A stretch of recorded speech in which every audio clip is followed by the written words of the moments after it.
The NBA offseason is rarely quiet. When the clock struck 6 p.m. on Monday for free agency, the floodgates opened with over 50 players either changing teams or signing extensions with their current ones. It was absolute mayhem, and some teams had better luck than others. In just a short amount of time, there were definitely teams who won the offseason and some who, well, not so much.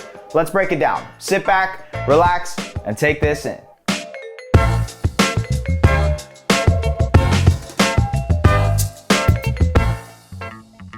Before we get into the video, I just wanted to tell you guys to subscribe to our channel. We're trying to get to 100,000 subscribers, which is just as much money left for the Heat after signing Kyle Lowry and Jimmy Butler. Now back to the video. Let's start with the losers. First and foremost, the Los Angeles Lakers. Now you might be thinking, what the hell is this guy talking about when the Lakers just traded for Russell Westbrook? While Russ does give them an extra star to pair alongside LeBron James and Anthony Davis, the complexion of this team has changed just because of how much they had to give up to acquire Westbrook. The Lakers sent Kentavious Caldwell-Pope, Kyle Kuzma, and Montrezl Harrell to the Wizards for Westbrook, and KCP and Kuzma were crucial team defenders for the Lakers' #1 ranked defense last season. And Westbrook, who is not a shooting threat and is not a very effective off-ball player on offense, isn't a perfect fit next to guys like LeBron and AD who need the ball in their hands and require shooters around them to be able to space the floor. With a wonky fit between the superstar trio and limited cap flexibilities with Westbrook's $44 million contract on their books now, the Lakers front office went out to add some much-needed shooting, signing Wayne Ellington, Trevor Ariza, Kent Bazemore, Carmelo Anthony, and Malik Monk.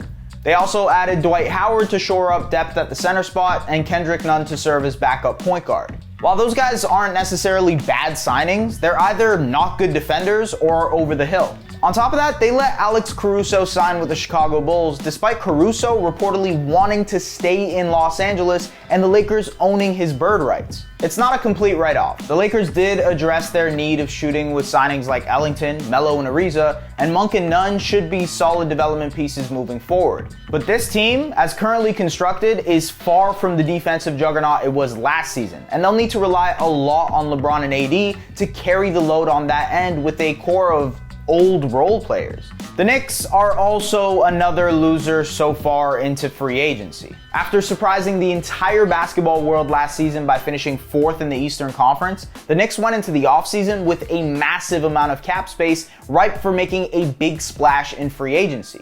Instead, they spent $183 million on 3-year contracts for the likes of Evan Fournier, Nerlens Noel, Alec Burks, and Derrick Rose. Fournier can do a little bit of everything, but they ended up overpaying in each signing while not addressing any of their real issues. The Knicks spent more than they should have to stay the same at best in an Eastern Conference that's only getting better. Just when you thought the Knicks were onto something, right? Maybe a 31-year-old Kemba Walker solves their problems? Another loser of free agency thus far are the Toronto Raptors. It was almost inevitable that Toronto would end up losing Kyle Lowry this offseason as the team transitioned to focusing on their younger core of Pascal Siakam, Fred VanVleet, OG Anunoby, and now 4th overall pick Scottie Barnes. But the Raptors pigeonholed themselves by accepting a sign-and-trade that, while not finalized, will have Goran Dragic's $19 million salary returning to the Raptors, along with second-year big man Precious Achiuwa. The holdup on the sign-and-trade forced them to miss out on some of their key free agent targets like Richaun Holmes and Jarrett Allen, and didn't allow them to explore the market for other assets. And while there's no telling if the Raptors will keep Dragic or not, buying him out is not an option because that also doesn't help them in terms of keeping cap space. Re-signing Gary Trent Jr. to a 3-year, $54 million deal is good value for them. But losing Lowry when they could have potentially traded him at the deadline for more, while losing out on top free agents in the only year in the near future where the Raptors will have cap space, is a loss. We're still in for a long offseason, but this current Raptors team lacks a sense of direction. Our final loser is the New Orleans Pelicans, who gave up 1 first-round pick and Lonzo Ball to try to chase Lowry, and instead ended up with Devontae Graham, Thomas Satoransky, and Garrett Temple.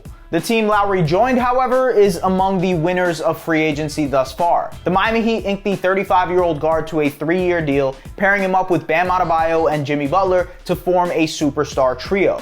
They also signed Butler and sharpshooter Duncan Robinson to extensions and added depth by signing PJ Tucker to a 2-year, $15 million deal. The Heat spent a lot of money, and now the expectations are that they will compete for a championship in the next couple of years. Whether that happens remains to be seen, but they absolutely won by achieving exactly what they set out to do this summer. The same applies to the Chicago Bulls, who had an immense amount of pressure to build a formidable playoff team around Zach LaVine with his contract extension looming, and added just the right pieces to do so, signing Lonzo Ball to a 4-year, $85 million deal, and signing Caruso, a good two-way player, to a 4-year, $37 million deal. And while it came with a heavy price tag, they added DeMar DeRozan to their core as well through a sign-and-trade with the Spurs. The Bulls now have Lonzo, LaVine, Caruso, Nikola Vucevic, DeRozan, Kobe White, and a second-year player Patrick Williams as a foundational core that will no doubt compete for a playoff spot next season. That's a win.